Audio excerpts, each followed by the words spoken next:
Hello, everyone. Thank you for joining us today. This is the Division of Agriculture's presentation on the Resilient Food Systems Infrastructure Program. We call it RFSI for short. This is a new grant by USDA. So your microphones and your video are on mute. You are going to be able to ask questions in the chat box, or you can also raise your hand if you have a question. We're going to go through the presentation today, and then at the end of the presentation, we'll take a brief pause to answer any questions that we see in the chat, and then we're going to go over some of the application document forms.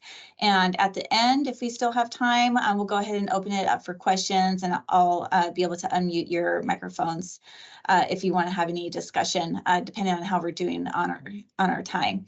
But first, I'd like to give some real quick introductions of the staff that we have here in attendance. I'm Amanda Swanson.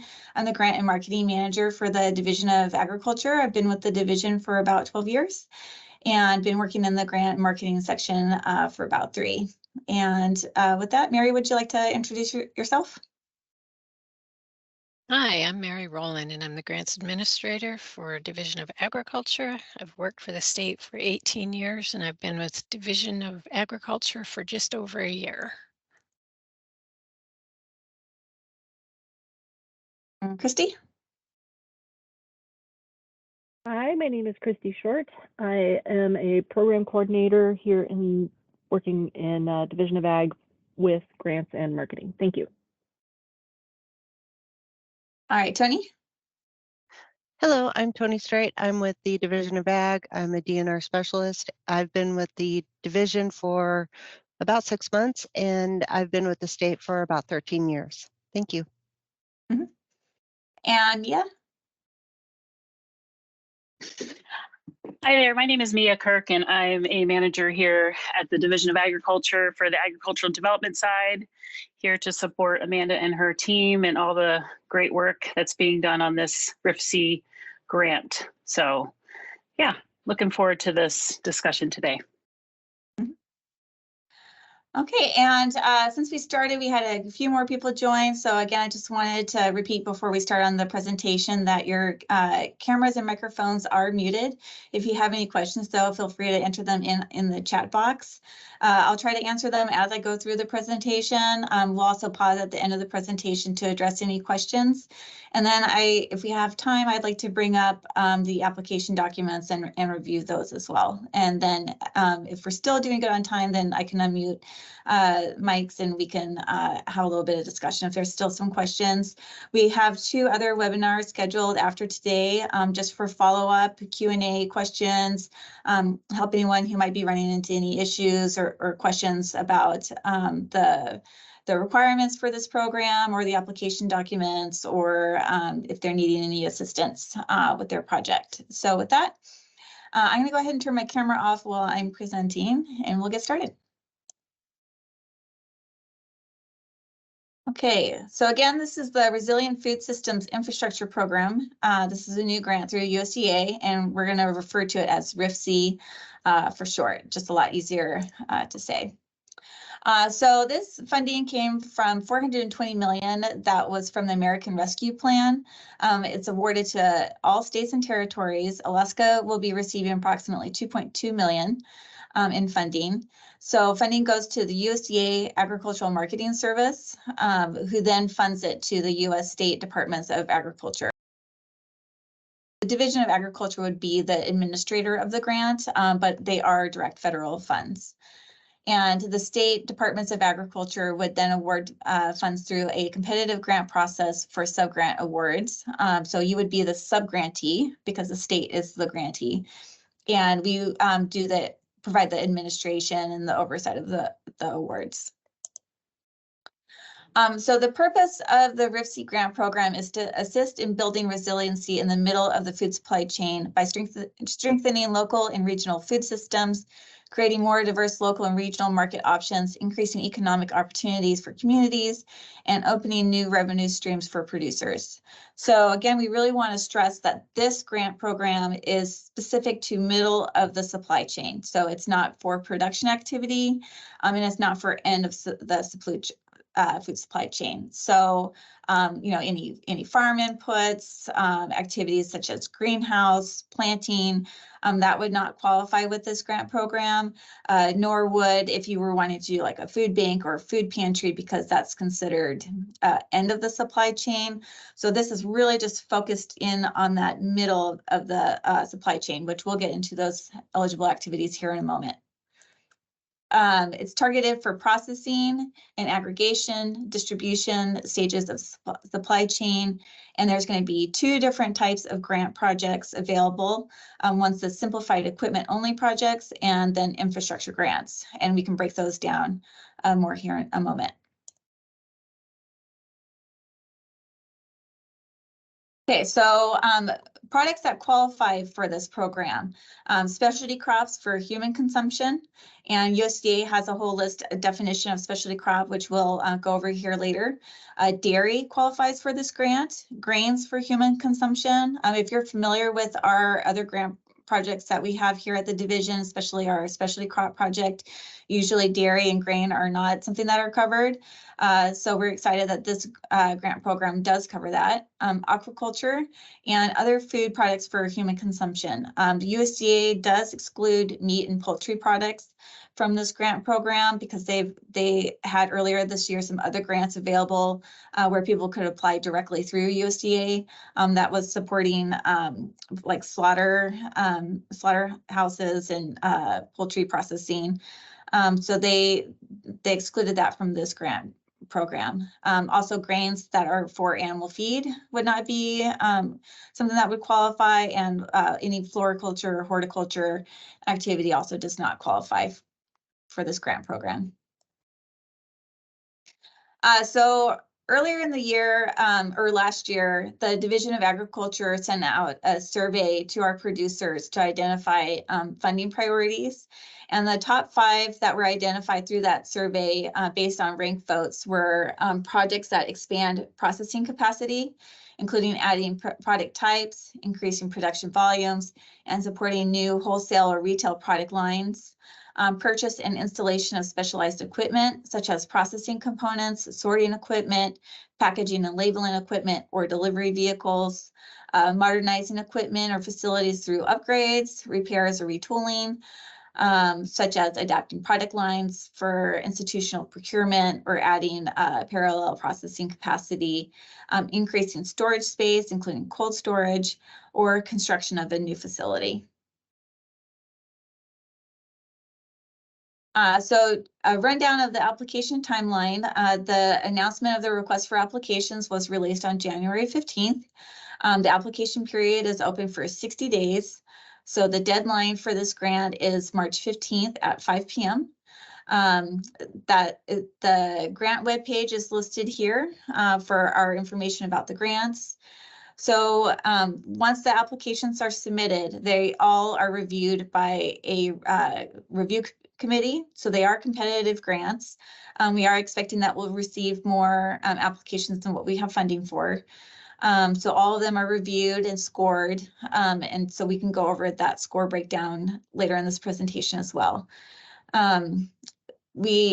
The review committee will review all of our grant applications, and then the projects that are selected will then be submitted to USDA, because USDA has the final approval on all of the grants that we select for funding. And so we hope to have that submitted to USDA by March 29th. And hopefully we'll hear back from them by May on whether or not the projects that we selected for funding were approved. And then we'll contract with our subgrantees so they can begin their project, because we want our grantees to be able to have the full 3 years to complete the project. It's a 3-year grant timeline. So the expected timeline is May 2024 through May 2027. So a brief overview of the different project types that we have. One of them is the simplified equipment only projects. So these projects can be between the amounts of $10,000 to $100,000 for equipment only purchases. It's a fixed price grant, and the award amount will be equal to the cost of the equipment up to $100,000, and that does include freight. And there's no match requirement for this grant type. Infrastructure grants, the minimum amount on that is $100,000. This is a 3-year grant performance period. Applicants must submit evidence that critical resources and infrastructure necessary to support the initiation and completion of a project are in place. We do have templates that will be provided. Some of those forms may also apply to the equipment only projects, as far as like the critical resource template. Say you want to purchase equipment to put in like an assembly line or, labeling, then you would need to submit, and you're going to be providing the building for it, then you'd have to fill out that critical resource template as evidence that, the equipment that you're purchasing will have a building that you'll be able to install the equipment in. That's going to be there for the duration of the project. There is a match requirement on the infrastructure grants, which is 50% of the total proposed project cost. Those who qualify under SBA categories or Small Business Administration categories can apply for a reduced match requirement up to 25% or down to 25%. So what is match? Match is the portion of the project cost not paid by federal funds, which could be cash or in-kind contributions. Cash can be a financial outlay or cash donations from non-federal third parties. In-kind can be the value of non-cash contributions, typically in the form of value of personnel or goods or services. Other federal funds cannot be used as match. So if you have another federal grant, you can't use grant funds to meet your match requirement on this grant. So an example, say your total project amount is $200,000, you're requesting federal funds in the amount of $100,000, then you'd have to match with $100,000. So eligible applicants for this grant can be agricultural producers or processors, or a group of agricultural producers and processors, nonprofit organizations, local governments, tribal governments, institutions such as schools, universities, or hospitals, bringing producers together to establish cooperative or shared infrastructure or invest in equipment that will benefit multiple producers. But all eligible applicants must be operating in the middle of supply chain activities, such as processing, aggregation, or distribution of targeted agricultural products. So that means essentially anything from post-harvest activity to, delivery of product to stores or institutions. So at that middle of that supply chain, getting the product to the market.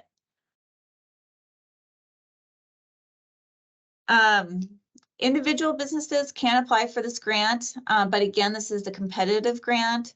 So it'll be considered more competitive if it benefits underserved farmers and ranchers, new and beginning farmers or ranchers, veteran producers, processors, and middle of the supply chain businesses, owned by socially disadvantaged individuals as defined by the Small Business Administration, projects that offer family supporting job quality and treatment, safety of workers, focus on small and medium-sized enterprises that add options and choices for consumers and producers, such as value-added product, demonstrate local support underserved communities, are submitted by cooperatives, farmer and worker-owned enterprises. States may prioritize specific markets such as institutions, retail, food hubs, aggregators, wholesalers, and distributors, or market channels that respond to food access challenges in the state. So in summary, the more beneficiaries that your project is going to have, the more competitive that is going to be, especially if it's serving underserved farmers or ranchers or small businesses.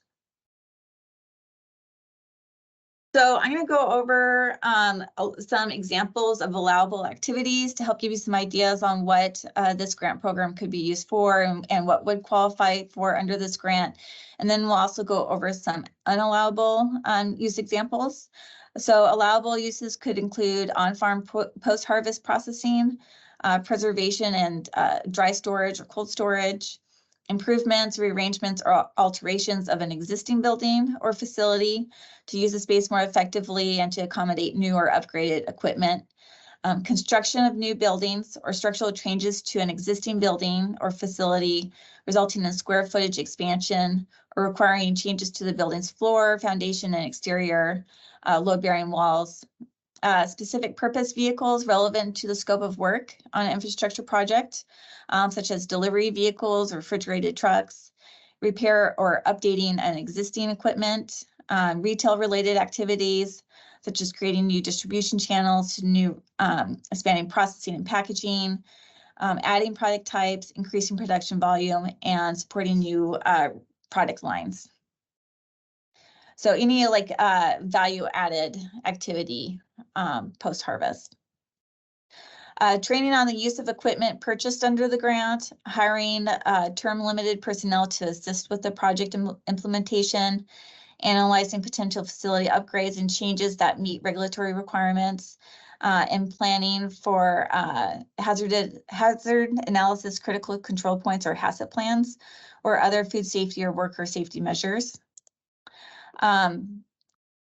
Post-harvest cleaning and grading, an aggregator, warehouse and storage, including cooperatives, purchase of freezing equipment or cold storage, processing, canning, preserving and pasteurization, preparation and packaging, drying, hulling, shelling and milling, cooking, baking, juicing, distilling, and fermenting. Those are all considered middle of the supply chain activities. Unallowable activities include production activities, costs including farm equipment, tools, supplies, gardening, production labor or training. You can't use the grant fund to purchase buildings, facilities, or land. Purchase of general use vehicles. Vehicles have to be specific to the middle of supply chain and your project. Projects focused on meat and poultry processing, again, are not included. Projects that have already received funding from another federal grant or subaward. However, they can build on success of prior funding, such as USDA regional food business centers for subsequent activities. Kind of going back to projects that focus on meat and poultry processing, we have gotten some clarification from USDA that say you are doing freeze drying and you're doing like a soup, freeze-dried soup or canning, and it has meat as an ingredient in it, that could potentially qualify under this program. Like say you want to do a stew product, but those would be looked at individually. But so that is something that could potentially be considered. So we're using the specialty crop email for questions. So if you could direct questions to the dnr.sebg@alaska.gov.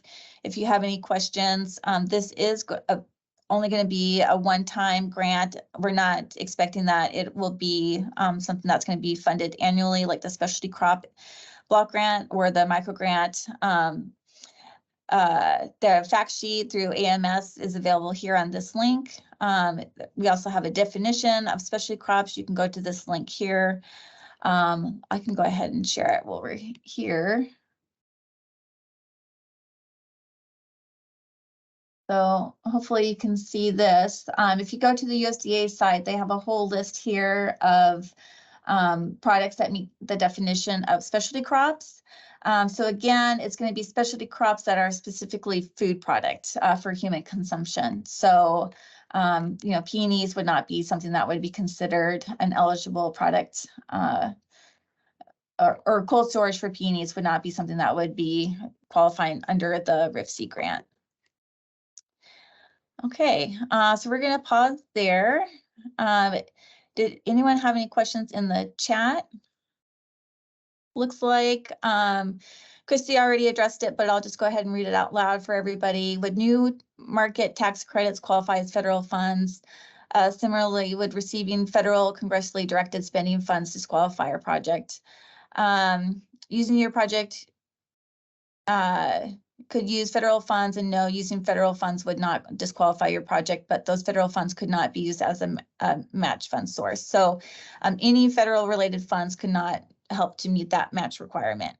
If you've received federal funds to do a project that you're already that you've already started. That is something that we probably need to run by USDA on whether or not you could use this RFSI grant if you're trying to source multiple federal funds to support a project. So that is something we probably need to run by them.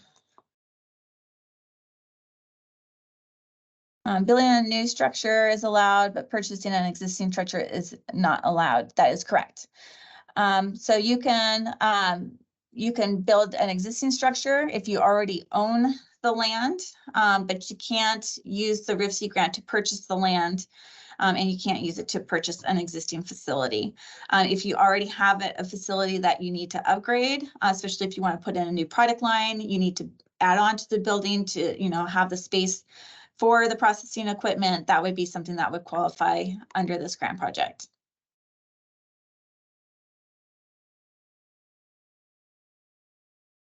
Okay, so I'm going to bring up the templates here real quick and go over each of the application forms.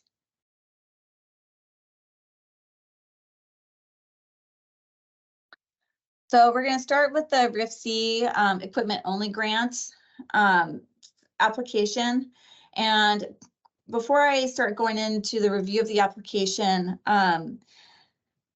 if you are applying for multiple pieces of equipment, like say you want to put in a processing line and that includes several pieces of equipment, as long as that's considered the same project scope, it can all go under the same application.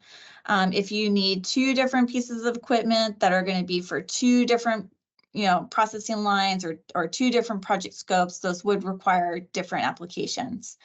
But USDA has instructed that if you cannot apply for both the equipment and the infrastructure grant.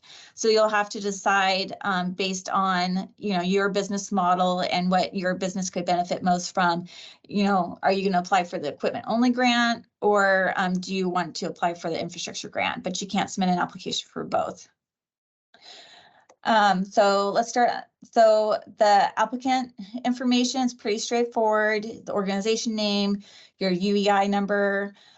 There's instructions or a link in the request for applications if you need help on how to set up your UEI, an address for where you can go there, your physical address, a mailing address if different from above. Primary point of contact, you'll need to list the person who'll be the main contact for any correspondence over the grant performance period, and who will be responsible for signing any grant documentation should the grant be awarded. Next, you'll have to enter your distressed community index map. That will be part of the scoring, and that's broken down in the request for applications too. So I'll go ahead and go here to the site quickly.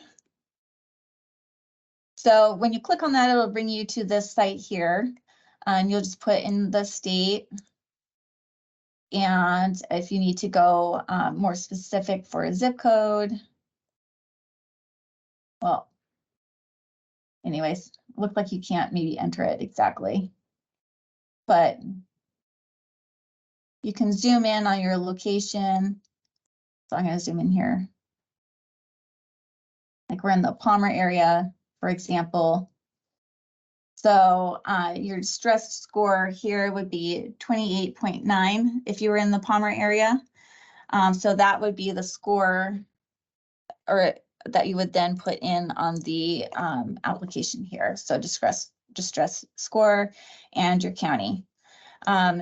These are interactive forms. So if you say you have multiple locations, you can add in additional locations. If you only have one, you can reduce for the inputs here. Then you're going to select your type of applicant. So what you identify as the producer, for-profit entity, a nonprofit, local government, tribal government, or institution. There's a link here to the SBA's 5 standards for eligibility if you're a small business, and a size standards tool. Then in 15 words or less, you'll provide a description of your project title. Then you'll provide a summary. So these need to be 250 words or less.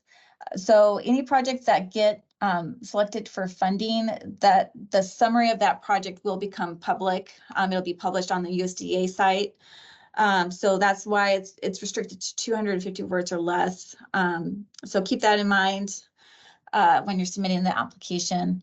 The name of the applicant organization that, if awarded a grant, will establish an agreement or contract relationship with the state and lead and execute the project's purpose, deliverables, and expected outcomes, and a description of the general tasks or activities to be completed during the project period to fulfill this grant. So this is just a real quick snapshot of what your project is going to be.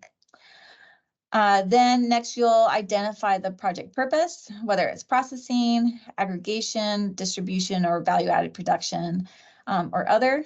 So you're identifying where within the middle of the supply chain your project will be addressing a need for. And then here is the type of agricultural food products that will be processed with the equipment. You can remove product rows, you can add product rows, just depending on what the equipment will be used for. So you would put the number 1, 2, 3, 4, 5, and then the product type that you're planning on producing with the equipment that you're requesting. Under scope of work, you'll describe the current business operations, including services being offered in the geographic focus area. So in the area that you're planning to serve, and describe the specific need that the requested equipment will address. And again, you'll want to relate that back to the funding priorities that we've addressed in the middle of the supply chain that's in the request for applications. You'll need to do a brief explanation or description of the impact this equipment will have on local and regional producers, market outlets, and more. And an estimate of the number of local and regional producers that will be impacted. And does the project directly benefit underserved farmers and ranchers, new and beginning farmers and ranchers, veteran producers, processors, or other middle of the supply chain businesses that are owned by socially disadvantaged individuals? Here you'll identify the expected performance measures. So I won't go over all of these, but this is pretty typical in a USDA grant application to identify your outcomes and indicators. Keep in mind that the outcomes and indicators that you select, you'll then be required to report on later. So you'll want to select, the ones that are applicable to your project, but also don't select too many to where it's pretty difficult to report on and collect that data and that information going forward. Budget narrative. So here's where we get into the budget for equipment only. That's going to be much simpler than the infrastructure because the grant funds are only going towards the purchase of equipment. So here's where you would give a description of your equipment, the purchase price, the acquisition date, and the funds requested. So kind of going back to when I was mentioning earlier on the equipment, if you need to buy like multiple pieces of equipment, like say you're putting in an assembly line, then you can request multiple pieces of equipment within the same application as long as they're under the same project scope. And the acquisition date will also have to be the same for the equipment. So they would have to all be purchased at the same time. I see a question in the chat. If we were awarded for a refrigerated delivery vehicle that was used to aggregate local produce, we would process value add, package, and then sell directly to consumer via delivery. Would that qualify?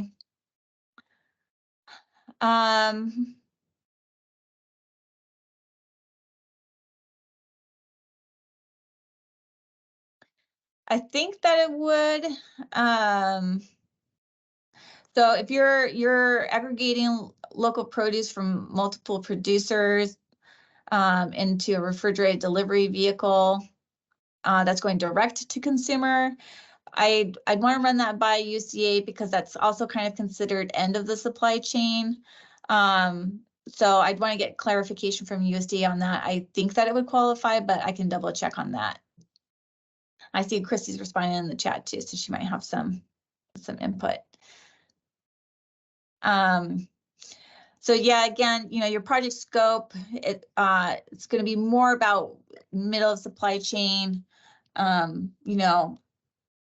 If you're taking multiple produce from producers to fulfill an order, it's going to be cold storage. I think those would all qualify.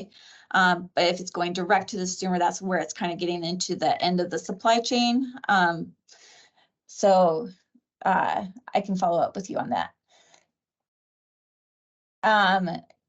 For each equipment item listed, you'll need to provide a description and a justification.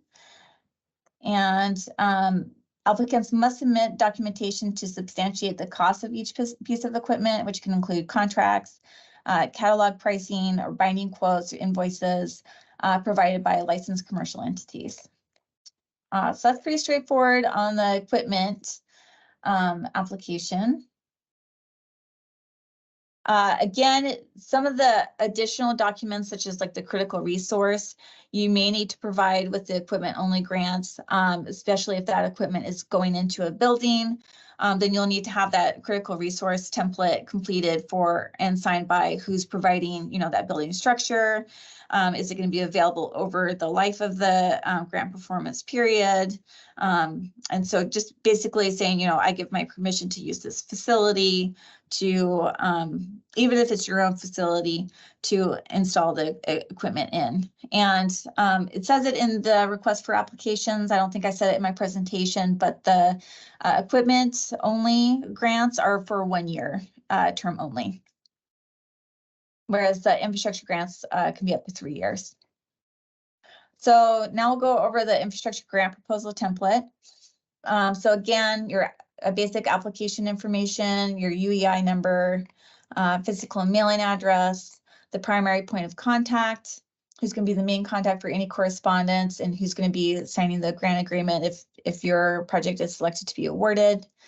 The distressed community index will have to be completed. Again, your type of applicant. Project title, again, 15 words or less.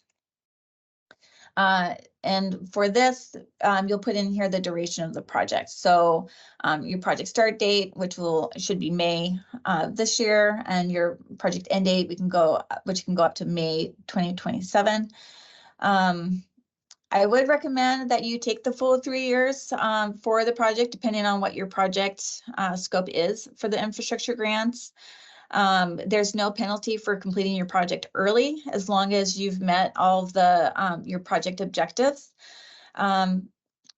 If you say you need 2 years and then you need additional time, you can request an extension, but it's better to ask for more time than finish early, usually. Again, an executive summary, 250 words or less. With the basic project's purpose, deliverables and expected outcomes, a general description of the tasks and activities, and the name of the applicant organization. So just a real quick snapshot of what your infrastructure project is going to be. So here's the full list of eligible projects. You can select more than one. In the request for applications, we identified the top 5 out of this list that we'll be prioritizing funding for. But again, you can select multiple here depending on what your project scope is planning to cover. You'll need to provide the specific issue, problem, or need that the project will address. Again, all related to middle of supply chain activity. And a list of objectives that this project hopes to achieve. So objectives are different than outcomes. So they're more like, what are your goals for this grant? Like measurable goals that you hope to achieve. In the reports, you typically have to report on the progress you've made on each objective and whether or not you've met that objective through your annual reports and possibly quarterly reports. And you can remove or add objectives, but again, you don't want to do too many because that's, then you're committing to accomplishing each of those objectives. So we've seen, like on the specialty crops, sometimes we've seen 7 or 8 objectives. So you know, that's a lot to try and achieve over a 3-year period. So you want to make sure that you keep your project feasible, and that you set realistic goals and objectives for your project. Project beneficiaries, how many people are going to benefit from your project in the community or in the supply chain?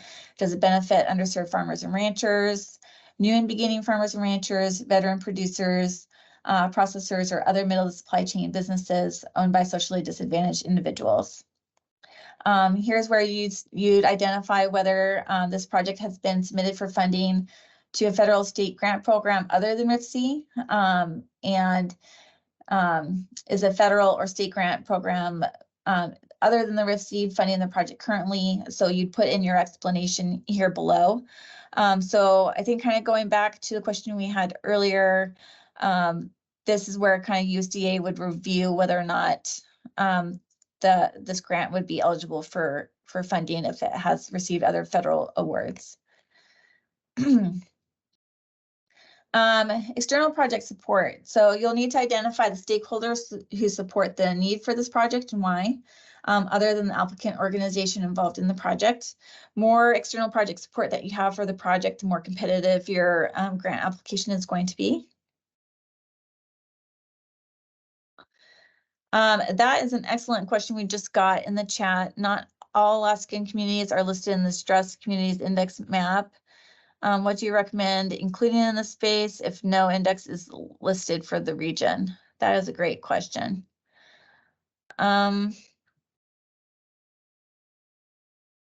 go back to the Distressed Community Index map later and follow up with you. If you want to put your email in the chat, then we can reach out to USDA. Alaska, this is something we run into pretty often with USDA. Alaska is pretty unique compared to the other states and territories, especially with our rural communities. So we often have to go to them and say, what about Alaska? So we can follow up with them on that. Expected performance measures, again, here you'll identify your outcomes and indicators. You can read through here. If you have any questions as you're going through these, feel free to contact us. And you'll just put in your expected numbers for your grant project. Or you can select any if it doesn't apply to you.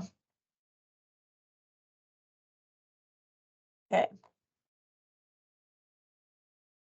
So budget narrative must show the total cost for the project and describe how category costs listed in the budget are derived. So you'll put in your budget narrative, not only what you're applying for, but what the overall cost of the project are going to be.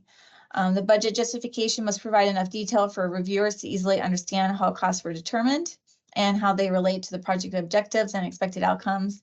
And it must show the relationship between work planned and performed to the cost incurred. And you can add additional rows to the table as needed. So self-certification for graduated match. To qualify for the 25% graduated match, you must meet the definition of one of the following groups. Be a beginning farmer or rancher, a veteran farmer or rancher, limited resource farmer or rancher, socially disadvantaged farmer or rancher, small disadvantaged business, woman-owned small business, or historically underserved farmers and ranchers.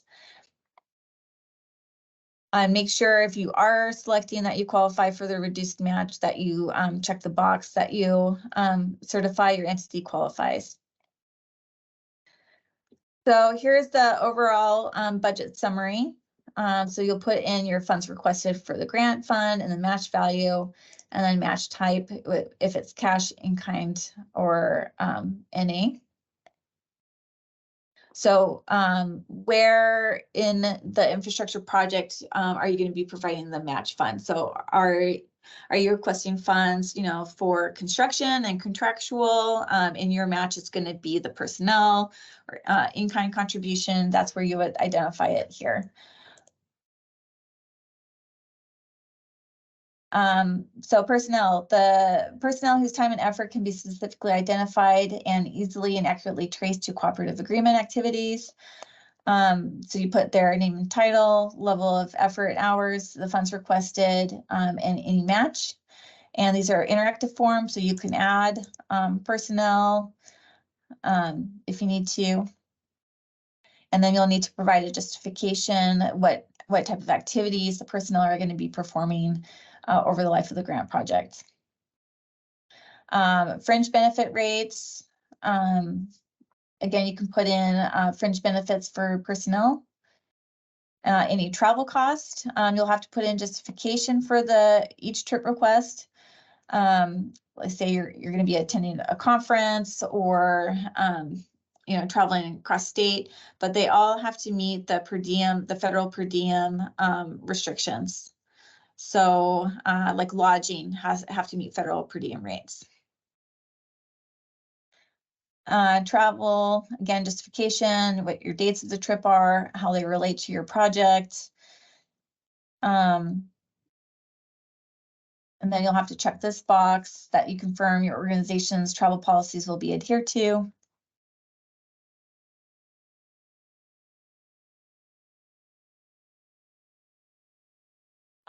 For the reduced match, I believe it would be the applicant. Emily asked if project beneficiaries, these communities, but we are a nonprofit and not one of those entities ourselves. Could the project still qualify for the reduced match?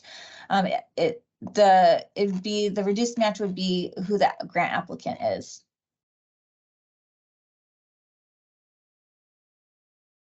Okay, let's get back down to equipment. So this is where you need to assess, if you're needing equipment as part of your infrastructure. Do you apply for the infrastructure grant and request equipment under here? Or do you just need the equipment and you're just going to apply for the equipment only project? So you can request equipment under the infrastructure project as well. So you'll have to describe here any special purpose equipment to be purchased or rented under the award.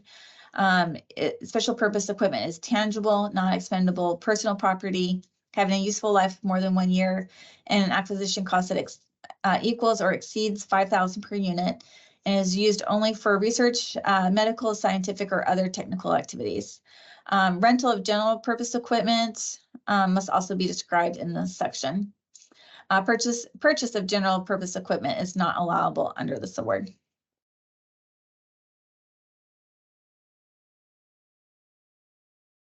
And again, so for each budget category that you're requesting, you'll have to include a breakdown and a justification for each. You can request funding for supplies. Again, you'll have to identify what those supplies are. So list material supplies and fabricated parts costing less than $5,000 per unit, and describe how they will support the purpose and goal of the proposal and enhancement of supply chain and infrastructure efforts in this cooperative agreement. You'll have to provide a supplies justification, construction costs. Again, more description. I think a lot of this is probably going to be self-explanatory. Breakdown of construction cost, any contractual justification, or other. So if you have some expenditures that you can't fit into some of the other categories, you can list it under other and provide your justification. On this grant, indirect costs are allowed. So indirect costs are any costs that are incurred for common or joint objectives that could not be readily identified with an individual project, program, or organizational activity. They generally include facilities operation and maintenance cost, depreciation and administration expenses. So if you have a NICRA, it's required to use your NICRA, and a copy of the NICRA must be submitted with the application. Otherwise, you can charge a de minimis rate of 10% of the modified total direct cost. So we kind of give a breakdown of that in the request for applications. If you have any questions about that, though, feel free to reach out to us. Any other questions over the applications?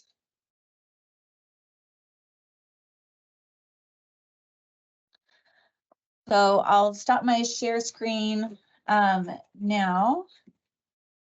And let's see, started at noon, so we still have plenty of time. Let's see, I can go ahead if you give me just a moment And if we want to open it up for discussion to ask questions, I can unmute everybody's mics. Give me one moment.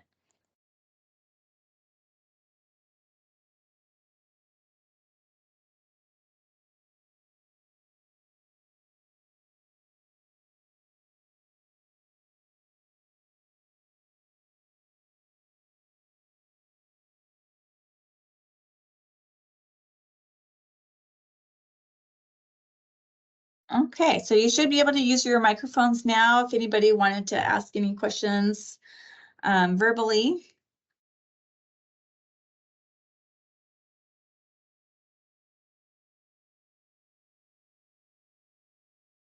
You'll still need to unmute yourself, however. Oh, yeah.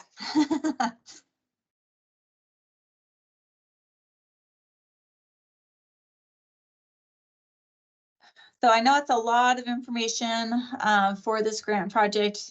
We're still trying to digest it ourselves. There's a lot of information and resources outlined in the request for applications. We do have a maximum on the infrastructure grant, which is $1 million. Again, Alaska's only getting 2.2 million in funding for this grant. So we did cap the infrastructure grant at $1 million. Because we do want to try and award as many projects as we can. The infrastructure grants will be on a reimbursement basis.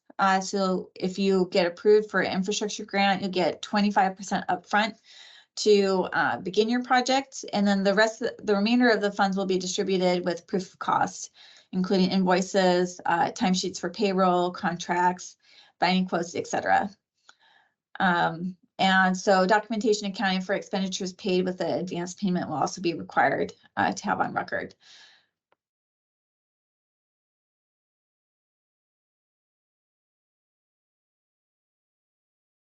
For the infrastructure grants, you'll also be required to follow the federal National Environmental Policy Act, the NEPA Act, and the Build America, Buy America Act, and other federal requirements such as Endangered Species Act and Clean Air and Water Act.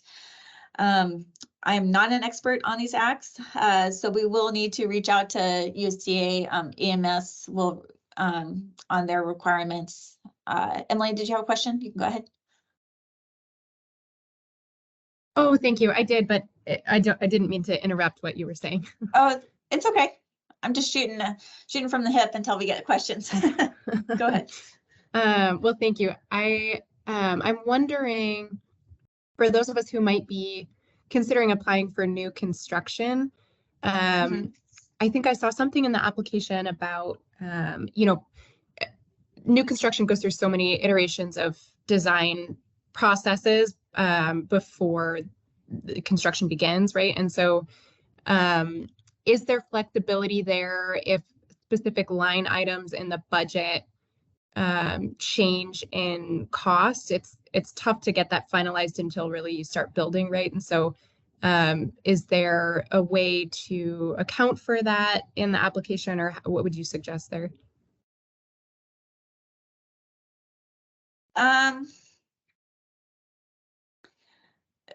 Typically with most of our grants that we get from USDA, we do have flexibility within the budget. Usually it's about 10% flexibility before that triggers us needing to go to USDA for an amendment request.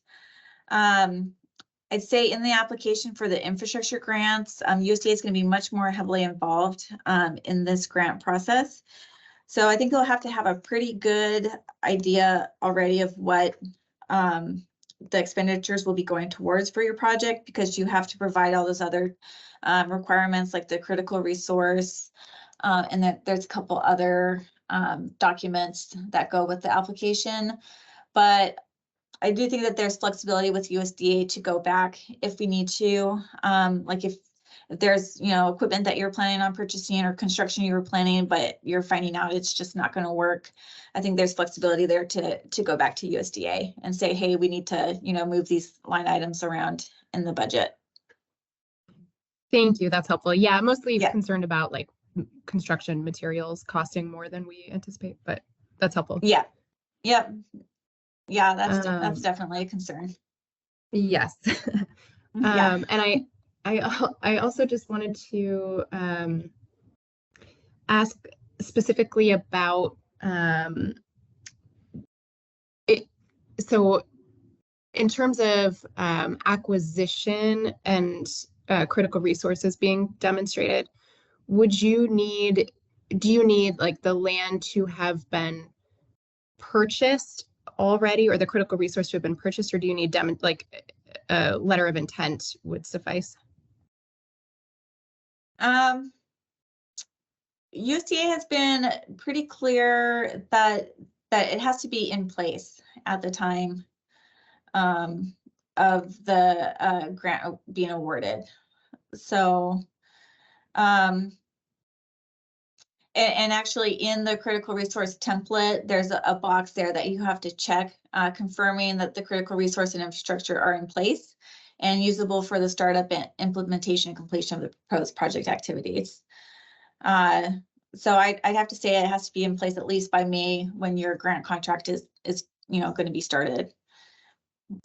So again, it's only a 3-year timeline to complete the infrastructure project. So USDA is wanting to ensure that these projects can be completed within that time frame.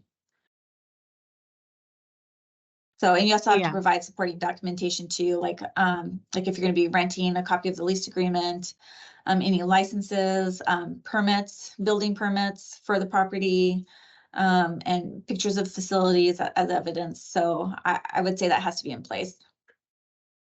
Okay, thank you.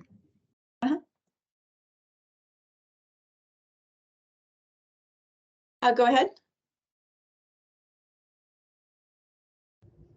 Was that to Kaylee? Yeah. Maybe. Okay. My question is around the personnel statement. You said that personnel to assist with project implementation are allowed, and it says term limited. So I was just wondering for some clarification around that, because in a small community, sometimes the supply chain or like the middle supply chain need is around personnel.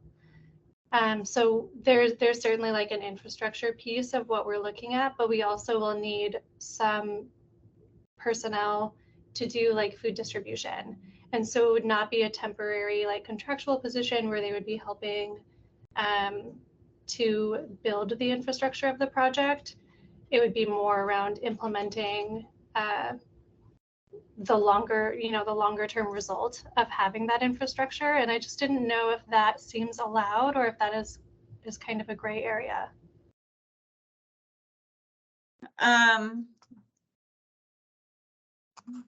Yeah, so hiring personnel to implement the project, and then they'd continue on after the grant project has been completed. Yeah, the position that we need would certainly continue on after the project is completed. There will be a component, and so we can break out those hours, what would be directly, associated with this project. But what we need is like we're basically creating a supply chain that doesn't exist currently to bring in more local foods from the surrounding area into a remote community. And so we need to create the infrastructure on the ground to be able to support that. And that means hiring local personnel to do some of the logistical management of receiving food and storing food and distributing food. So I just wonder, because it's not directly related to the infrastructure building, it's more related to the food systems work. Yeah, I'd say as long as it's relevant to your project scope, and again, it's within that middle of the supply chain activity, that would be eligible. Again, we kind of start getting into a gray area where, like with the delivery vehicle, if it's going direct to consumer, then that starts becoming more end of supply chain consideration. So if they're distributing directly to people, that's kind of where we start getting into a gray area with USDA. Okay. So, and is that gray area? I can follow up afterwards if that's a specific circumstance, but is that gray area allowed, or if the intention is to deliver directly to communities? And to clarify, this is a pretty short supply chain, right? It's coming directly from producers, but then the middle supply chain is that you know, getting it from areas that are disconnected in the state, storing it and distributing it. You know, it's pretty consumer, middleman, and producer. That's the whole segment. So if there's a gray area there, I may need to follow up with you separately. Yeah, and I'll probably need to follow up with USDA on that. So feel free to send me an email, and then I can follow up with them on that, because I know that they've, like other states have brought up, kind of like you know, food banks and food pantries, because they aggregate food, but USDA has said that those don't qualify because it's considered end of the supply chain because it's direct to consumer. But we can always run it by USDA, especially because, like you mentioned, USDA and Alaska and our communities are pretty unique. So I'll put my email in the chat box if you want to send me that question, and then I can send it to the USDA RFSI team. Okay, thank you. Yeah, and I'll still follow up with the question on the delivery vehicles as well, and the Distressed Communities Index. So if you want to shoot me your questions.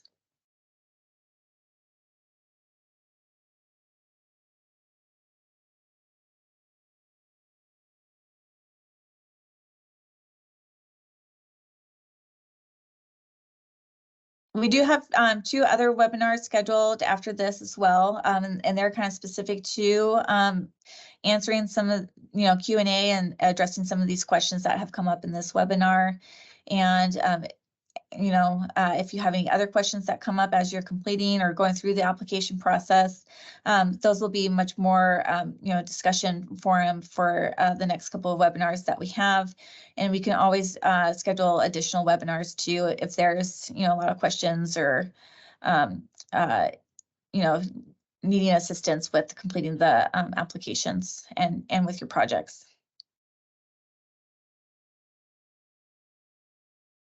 Go ahead, Emily.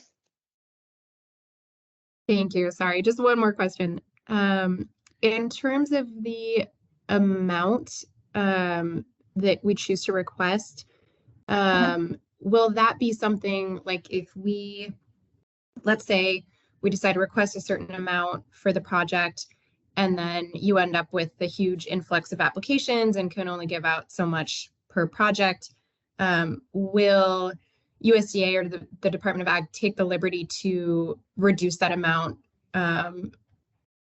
below what we've asked for on your own, or would we be disqualified basically, like if we ask for too much or like more than what is available? Does that make sense? Yeah, USDA wouldn't. So you wouldn't be deemed ineligible because the grant project you can apply for like the infrastructure is between 100,000 to $1 million. So as long as you're requesting within that range, but that decision might be made at the division director level. We've done it on some grants before in the past. But it also kind of depends on, you know, if we reduce the grant amounts so that we can award more, is the same project scope still going to be able to be met? Or is that going to impact, you know, your project scope and your outcomes and your objectives, you know, for having your budget? So those would all be factors that would have to be considered. So that might be something that is, you know, gone over with the review committee or made at the director level. But again, that, you know, reducing the budget it's not ideal because it could, you know, really have an impact on the project's scope. Got it. Yeah. So it sounds like we should just ask for what we need and then you all would determine it. Right. Yeah. Okay. Right. Yeah. Ask for what you need. Yeah. So that'd be a policy decision, you know, made at the division level. Okay, thank you. Yeah. Yep.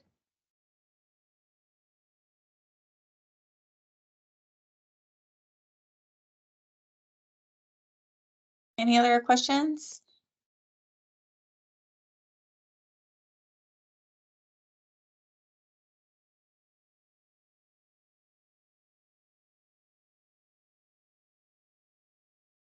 Okay, well, we'll go ahead and let everybody go. I will follow up with those questions that we had in the chat box that I was unable to answer today. We'll reach out to USDA.